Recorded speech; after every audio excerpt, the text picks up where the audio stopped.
L'emergenza continua, ma la curva dei contagi in Veneto è in calo ormai da giorni. Lo conferma anche il governatore Luca Zaia. Di certo c'è un trend che si sta un po' ripetendo da 7-8 giorni ormai di calo sia sulle terapie intensive, lo vediamo nei grafici, e anche l'algoritmo ci dà una proiezione in calo sia non solo sulle terapie intensive ma anche sull'area non critica. In questi giorni sulla sanità veneta sta premendo l'onda lunga delle festività pasquali.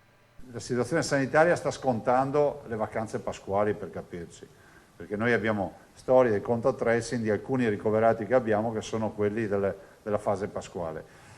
E ne veniamo fuori con prudenza, non bisogna mai abbassare la guardia, non mi stancherò mai di dirlo. Se ne verrà fuori naturalmente anche e soprattutto con i vaccini.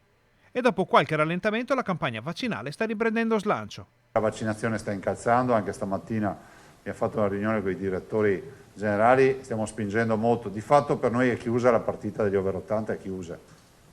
Stiamo continuando sui fragili, sui vulnerabili. Con il ritorno a pieno regime delle scuole si pone ora il problema dei trasporti, dato che l'attuale dotazione non può rispondere alle esigenze di una scuola veneta che marcia a tutto ritmo. Voi capite che per un principio proprio matematico minimo bisognerebbe raddoppiare la dotazione. E uno può dire, stando sul divano di casa, perché non lo fate? Perché non ci sono i mezzi. Non vi pongo neanche la questione delle risorse, che sarebbe già un grosso problema. Non ci sono sul mercato i mezzi.